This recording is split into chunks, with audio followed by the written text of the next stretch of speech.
안녕하세요. 오늘은 미스터1의 파트너 코드네임 미스 더블핑거, 평소 폴라라는 이름으로 스파이더즈 카페를 관리한 더블핑거에 대해 파헤쳐 보려고 합니다.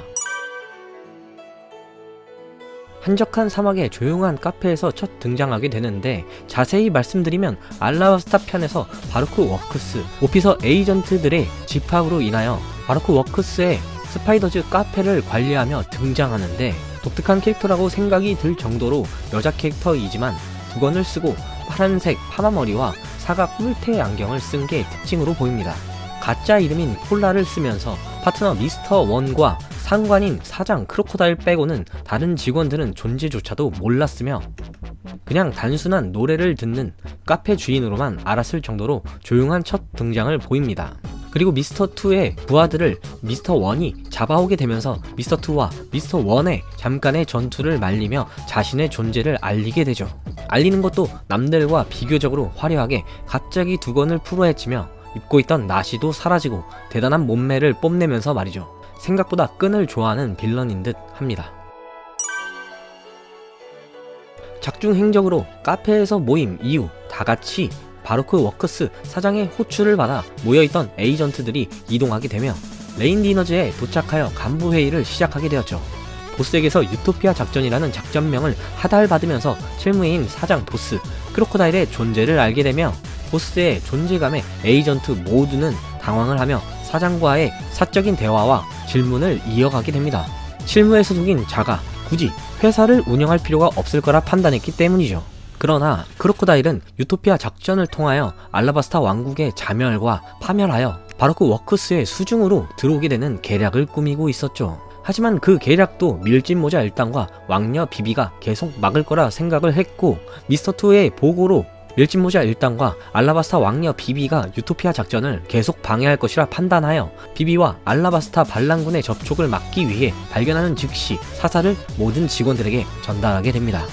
이후 반란군 대표 코자가 급하게 나노 하나로 향하게 될 때, 유토피아 작전을 실행하려는 바루크 워크스의 미스터2는 국왕 변장을 하고 마을과 함께 주민들을 없애겠다, 불태우라 선포를 하는데, 그때 반란군 대표 코자가 나타나며 국왕과 코자가 대화 중 국왕군으로 가장한 바루크 워크스 직원들이 코자에게 총을 쏘게 되며 코자는 쓰러지게 되고, 미스터1과 미스 더블핑거가 아르바나 마을을 정리하러 등장하게 되죠. 임무를 완수한 미스터2의 철수 도중 실수로 아르바나에 지내는 꼬마아이에게 사실을 들키게 되었고, 꼬마아이가 모든 사실을 마을 주민들에게 알리려고 하자 미스터1과 미스 더블핑거 두 명이서 가차없이 아이를 접해버립니다.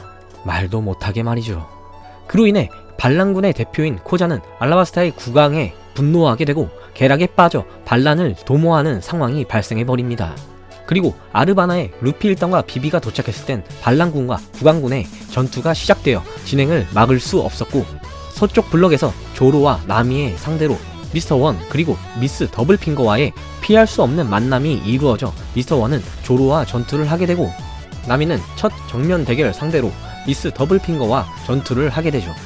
전투를 하자마자 가시가시 열매 능력자인 더블핑거의 스티커 핑거 공격에 어깨에 부상을 입게 되고, 자신의 모든 몸에 어디에서라도 가시를 생성할 수 있는 능력을 가진 더블핑거를 상대로 새로 우소비 개발한 크리마텍트로 묘기를 부리게 되는데, 미스 더블핑거는 왠지 모르게 불쌍한 감정을 느끼게 되죠.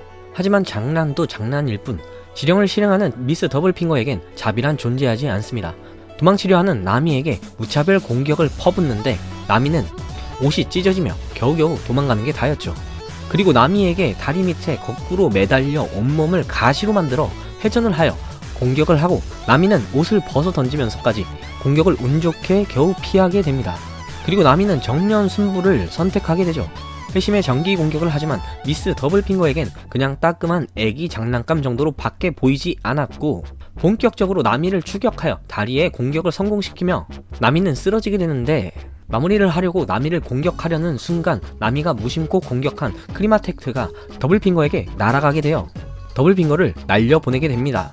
나미는 전투 중 우연히 히트볼과 쿨볼에 기포가 부딪혀서 기류가 생겨 폭발적인 바람을 일으키는 원리를 알게 되고, 공격을 성공한 줄 알았던 더블핑거에게 잔상을 만들어 기류로 인해 나미가 있는 것처럼 보이게 하여 더블핑거를 혼돈에 빠지게 합니다. 그리고 나미는 도망다니며 머리를 쥐어짜게 되는데, 하지만 더블핑거가 나타나 벽으로 몰리게 되고 더블핑거의 공격에 또 위기를 맞게 되지만 겨우 피하게 됩니다. 그리고 더블핑거는 머리를 가시로 만들어 나미에게 공격을 또 퍼붓게 되는데 나미는 히트볼과 쿨볼을 만들면서 공격을 가까스로 또 피해버리죠. 벽에 구멍이 날 강력한 공격을 말이죠. 벌집이 될 뻔했습니다. 그래도 꿋꿋이 나미는 다시 또 히트볼과 쿨볼을 만들고 더블핑거는 자기의 어깨에 가시로 만든 손을 꽂아 도핑을 하며 자신의 팔을 가시망치, 도깨비 망치로 두툼하게 만들어 나미를 공격합니다. 그 공격 또한 나미는 겨우 피해내는데 그 후 기포를 생성시켜 구름을 만든 나미는 구름을 더 크게 성장시키려고 쿨볼과 히트볼을 더 만들고 다시 더블핑거는 공격을 하는데 나미의 크리마텍트 전기볼로 더블핑거를 온몸이 감전될 정도의 공격으로 쓰러지기 직전까지 만들긴 하지만 더블핑거는 버텨내고 그로 인해 나미는 마지막 최후의 기술을 준비하게 됩니다. 하지만 더블핑거의 공격들은 가시 공격이라 너무 아픈 고통을 선사하게 되는데 나미는 그 아픔을 꿋꿋이 견뎌내며 마지막 토네이도 템포 공격을 시전하고 하염없이 어이없게 비둘기 2개가 튀어나오게 됩니다. 나미는 허탈한 표정 그리고 더블핑거는 미소를 짓게 되는데 하지만 비둘기의 태엽이 흐르며 더블핑거의 몸을 로프로 감싸게 되고 더블핑거를 회전시켜 발사하게 되는데 그 공격으로 인하여 벽에 충돌하여 리타이어 되게 됩니다. 초인계 악마의 열매 능력자이며 일단 이 열매의 능력자는 신체 부위를 가시로 자유자재 변형이 가능합니다. 또한 능력을 이용하면 발에 가시를 돋게 하여 벽에 매달릴 수도 있기도 합니다.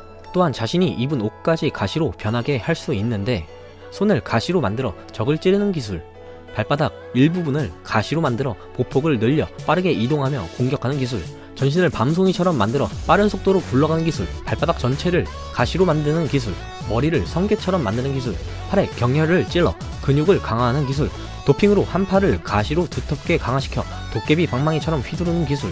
이것은 약간의 어폐가 있지만 애니메이션이라는 가정이 없었더라면 신체 부위를 가시로 자유자재 변형이 가능하다는 말만 봤을 땐 옷은 찢어져야 정상이지만 여기까지인 것으로 일단락하겠습니다. 능력도 능력이지만 혹여나 이 가시가 부러지게 된다면 과연 어떻게 될지 의문이 들기도 합니다. 물론 돌기둥도 일격에 박살낼 정도로 강력하지만 말이죠. 에피소드 초반에 나온 빌런이니만큼 여러가지 추가적인 옵션이 없어서 다소 아쉬운 면이 있습니다. 결론을 지어보면 외모와 몸매, 능력 또한 바루크 워커스 상의 여간부 중 상위권에 속하며 초반 빌런치고 여자 캐릭터 중 미스 더블핑거는 강력한 힘을 소유함에도 불구하고 준비도 제대로 안 된 익숙한 무기가 아닌 크리마텍트를 사용한 나미에게 전투 중 강력한 공격이 없었던 나미를 약하다고 생각하고 방심하여 큰 코 다친 격으로 보입니다. 캐릭터 자체는 엉뚱한 모습은 보이지 않았는데 말이죠. 가짜 신분의 폴라, 차분한 모습에서 괴력을 소유한 미스 더블핑거로 정체를 밝혀 180도 달라진 외모와 괴력을 보여준 미스 더블핑거, 파마를 풀고 더 가꾸어진 미모를 뽐내며 카페의 사장으로서 성공한 모습을 기대하며 오늘 영상은 여기까지입니다. 영상이 재밌으셨다면 구독과 좋아요, 알림 설정 부탁드리며 지금까지 웅피스였습니다. 감사합니다.